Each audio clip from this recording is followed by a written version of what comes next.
Ludwig challenged us to make a game in 10 days worthy of $20,000. The game had 2 requirements. 1, be about 10 minutes long, and 2, it should feature Ludwig's cat Coots. And this is what we made. What? No! I've shit my pants. She has a dungeon, classic Pokemon. Oh my god, it's like Ocean's 12. Ludwig Game Jam 2023. It's back, baby! Coincidentally, the same day that the Game Jam was announced, my friend was coming over to my place to work on another game we're making. So as he entered the door, I was like, hey, do you want to join Ludwig's Game Jam instead? And it was just as simple as that. To give some background, while we are working on a game, we have only done so for half a year, and besides that, we have never released a game before. So not only was this going to be the first Game Jam we've ever done, it was also going to be the first game we've ever released. Now, if you had 10 days to make a game, what the hell would you make? While we are game developers, we're actually kind of bad gamers, cause our indie game knowledge is pretty non-existent. But the idea that came immediately to my mind was Undertale. While the scope of that game is kinda huge, the core mechanics should be easy enough to replicate. I especially like the idea of walking around and getting to talk to a bunch of different streamers, friends of Ludwig's, etc. So the idea was simple. You have a main room with all the people you can talk to, then doors you enter to fight other people's pets. The idea was to have pets from other streamers, 1 because it add representation for communities outside of Ludwig specifically, which is, probably good for the voting process, and 2 because Ludwig features guest judges, and who knows who's gonna be part of that. So to replicate Undertale, we would need a top-down game where the combat is first some rhythm action, then a section where you dodge, which doesn't seem that difficult, but pretty quickly into the development, my body was like, hey, why don't we make this from a side view instead of top down? That way you can have more interesting movement, some platforming could be part of it, and it made sense. Instead of having a little box where you dodge bullets, we would now have a platforming section instead. Essentially the same thing, but maybe we could make it a bit more interesting was the idea. Now we had to decide on the bosses, which would be the pets of other streamers. I think at the time I was watching a Lily Pichu vlog, so that was an easy first boss. Plus, Pomeranians look funny. Secondly, in the stream that announced the Game Jam, Ludwig also said that Mika had apparently pooped in his streaming room, which makes an easy second boss for us. As for the last boss, I always had Pokemon's cat Mimi in mind, so that was going to be the final boss. Since this was going to be the first Game Jam we've ever participated in, a few mistakes were made during the process, which we shall refer to as dumb idiot things. Dumb idiot thing number 1. We had in no way, shape or form planned out the development of this game. We had no idea how large the scope was, how long it was going to be, how boss encounters should look, etc. Things that you would generally set in stone before you even start working. We kinda just winged it on the way, hoping for the best. But day 1 was mostly spent getting the basics down, walking around, talking to people, jumping, that sort of stuff. But since we wanted characters to interact with in the game, I also had to decide who to actually put in the game. Above all, I had to figure out what kind of art style the game was going to be made in. And more specifically, what would Coots look like? And after some failed experimentation, I realized I should not rely on my own artistic vision, but instead just find a reference like a normal human being. And eventually I settled on this. I did the same thing for Lily, and after being surprised by how well it turned out, I also drew Pokemon. Finding references of the girls in outfits was extremely easy. Just go to literally any social media and I just picked one that I liked. The funny thing about our team is, while we both went to a questionable game design school together like 7 years ago, since then, he went off to an art school while I've just been editing videos. And now, I'm the one doing art for our games while he is programming. So while we're entering this Game Jam to maybe have a chance at winning, first and foremost, it's an opportunity to learn, because we're both new to this. This was kind of a short day. I spent most of it drawing UI elements and finishing some characters. I drew Valkyrie, and then I wanted to put the Yard Boys in the game, so I did that. Except for Aiden, for some reason. Probably it was just a time thing, don't look too much into it. Contrary to the women, finding outfits for guys was a bit harder, because men for some reason have still not figured out what social media is actually used for. Well, not much happened on this day, because of dumb idiot thing number 2. We took the weekend off. Idiot!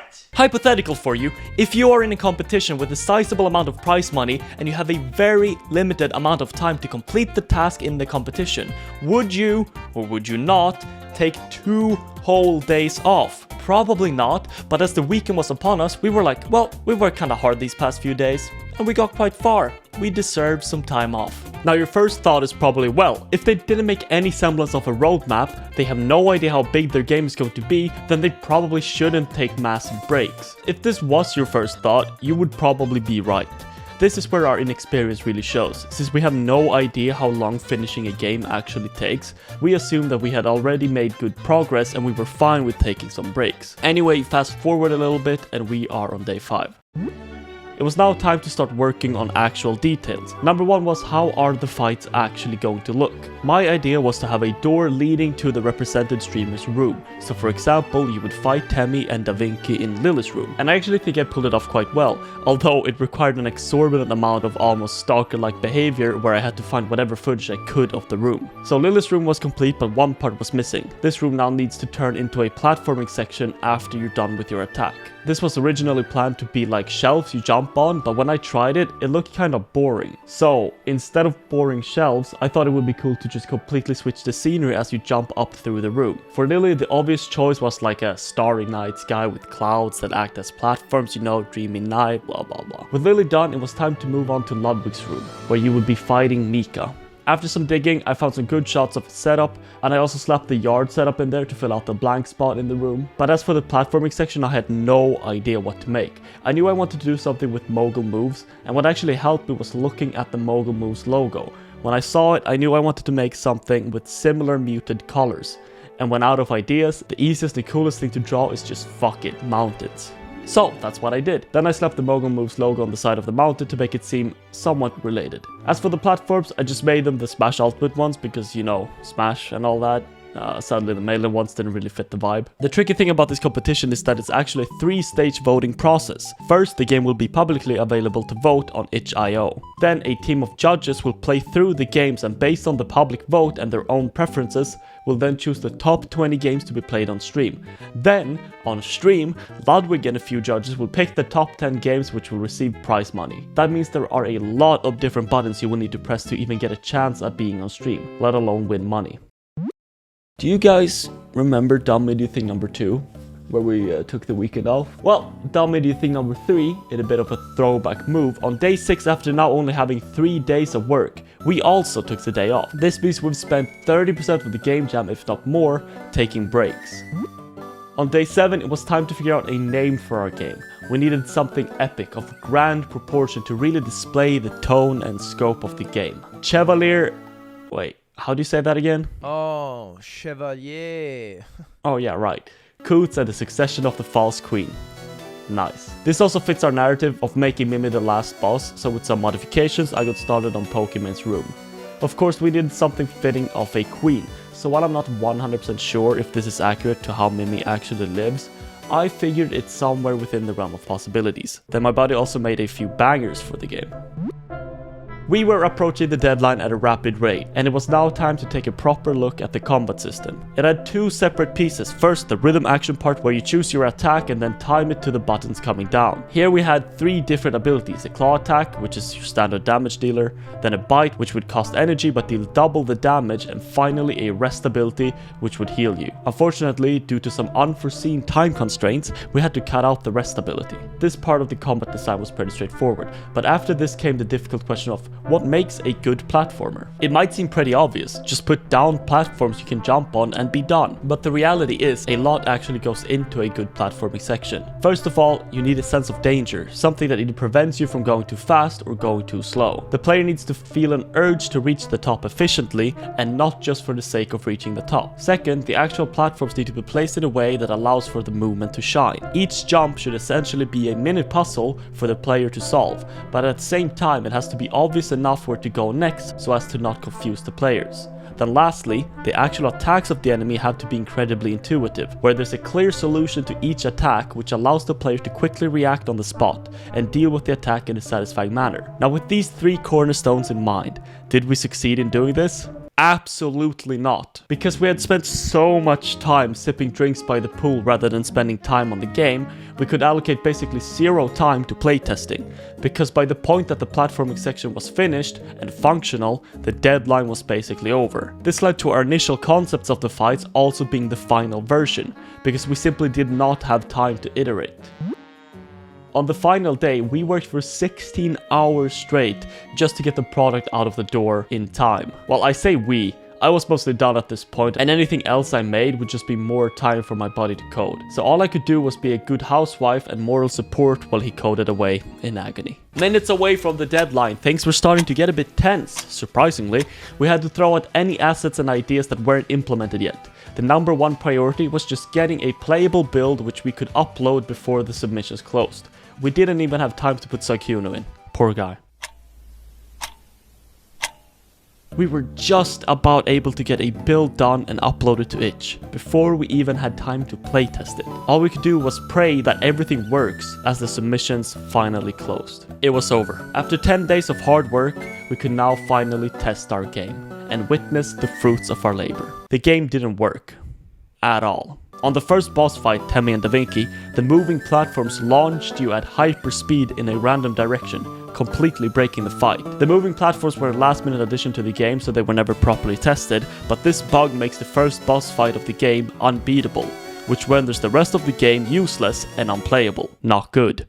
We were scrambling for solutions at this point. I scoured for ways to contact Otto to see if we could resubmit while my buddy was working on a fix for the game. A lot of people had similar problems on the Discord and no amount of tagging Otto seemed to do anything. But then it happened. An announcement on the Discord proclaiming that the deadline had been extended by 2 hours. We had been saved. While I was furiously playtesting, my buddy was fixing all the bugs we could find. And then 2 hours later, we resubmitted our game completely bug-free. Except it wasn't. After you lose a fight, your health is supposed to go back to full and then you can retry the fight. This didn't happen. Even though the UI showed the health being full, you were actually still just 1 HP. This made the game way harder, as if you lost a single fight, you were now stuck at 1 health until you beat the fight. Our biggest worry was about the game being too hard, and we even added a hard mode button to make the original game less punishing. But this bug would definitely make it way too hard to beat in under 10 minutes. But Otto is a merciful god. He made a post on the forum saying that if you needed to re-upload the game, just write in the thread, which I did. And once again, we went back to bug fixing. After a few more tiring hours, the game was finally done and uploaded. For real this time. Now it was time for the public vote section of the game jam, where it would be voted on based on 4 criteria. The people voting on the games at this point will most likely be other game developers of the jam, and possibly a few of your friends. But this was also the first time we got to see the other games, and holy shit. We did not expect them to be this good. There were a total of 152 entries, and there were a lot of great looking games. In our minds, top 10 seemed like it wouldn't be too hard, but after seeing the list of games, we were starting to question even making it into the top 20. But all we could do now was sit and wait. Top 3 in every category. This places us on average as the top rated game in the entire jam. I was completely shocked. There were 3,500 total ratings, with our game getting 22, which is perfectly on average. Now, of course, this was a public vote, which begs the question of how many votes were genuine and how many were just friends giving everything 5 stars. But it had 22 votes, and while it might not seem like it, we're not actually that popular. So most of the votes are probably not from friends. But really, in the end, the public vote doesn't mean much. The games now still have to go through a vetting process by the mods, where the top 20 games of their choosing will be played on stream by Ludwig and some guest judges. And after this, it was again time to wait. For 2 whole months. We didn't get a single word about what was going on for 2 months. And nobody even knew which games were picked for the stream. This made the whole ordeal extremely nerve-wracking. Because up until the point your game actually shows up on stream, you have no idea if you made the cut or not. Imagine being the 19th game played, just sitting there sweating profusely as they go through the list. But finally, in a wave of relief, our game was getting played. This means we made the top 20. Let's do Chevalier Coots and the Succession of the False Queen. Oh, Chevalier. Oh, of course. Yeah, you got me there. Bug fixing. Ooh. Okay, immediate plus sign for having a volume slider. Yeah. Sadly, the volume slider, while a plus, made him basically completely turn the music off, which my buddy had worked super hard on, and that made him a bit sad. This is a great party. I'm trying to get people to open up to me. I'm saving their deepest, darkest secrets of the pod. I love my dogs. I wish Michael was here. Oh, I've got He's probably outside the game's budget. He is here, Lily. Good news. Oh! What? Timmy and Vinky. No! I just noticed it's a fight scene too. Damn, I'm getting lit up by Temmie and DaVinci. Dude, it's okay. I'll come fight you later. I've invited some of the There's biggest streamers to too this party. many Some drama is problems. bound to happen. I'm farming mogul Too male many content. problems. I'm in a white painter's overalls. I've shit my pants. Do you think any streamer here will help me? Hey, Coots. I feel like I'm too dressed up for this party. Ludwig is wearing Crocs. All right, so I get it. There's a bunch of boss doors I have to go through. The first boss door is Lily's, Temmie, and DaVinci. And then I have to fight Mika. And then I have to fight Mimi. Dude, this is hard as shit. Oh, finally I killed those goddamn pups. Who's this? Who's the dude just standing there? Oh, Jackie Chan, duh. This is a very accurate depiction of my setup, by the way. Like, I have 3 monitors in that exact position. All right, Mika, what's up, bro? What's up, bro? There we go. Another one bites the dust, baby. Pokey stream room. She has a dungeon, classic Pokey. This is actually how Pokey's cat lives. I think Pokey's cat lives a top 0.0001% life compared to humans. This game pisses me the fuck off. I'll Hast say it. thou I gotta say it. defeated? I gotta say it. I'm losing my fucking mind. This is exactly what we were afraid of. Since we didn't have much time to refine bosses or playtest, the earlier ones are very poorly designed and feel a bit frustrating to play. A flaw in our design is just how big we made the platforming section compared to when you attack, which makes missing a single hit extremely punishing. Bro, it's been 10 minutes. We've got to move on. Ludwig, I understand you love this game. We've got to move on. I'm losing my fucking I'm mind. beating right now. I'm beating right now. I'm good. We're almost there. We're there.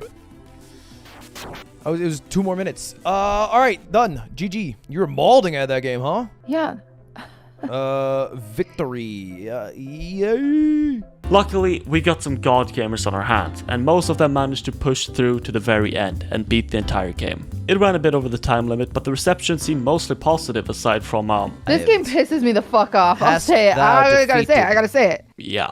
Michael, you on the last boss? Yeah, I beat it. I like the Mimi fight a lot more than the other 2. Yeah, it was fun. The other 2 were like, the first one I think is honestly the worst.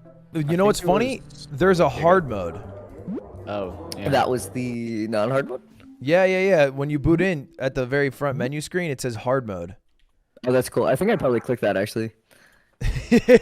All right, next game. It was now time to pick the top 10. Their voting system was a bit weird, but essentially each of them got to pick their favorite game which will receive a golden ticket, guaranteeing a top 10 slot. There are 4 judges and chat gets 1, so 5 games will get a ticket.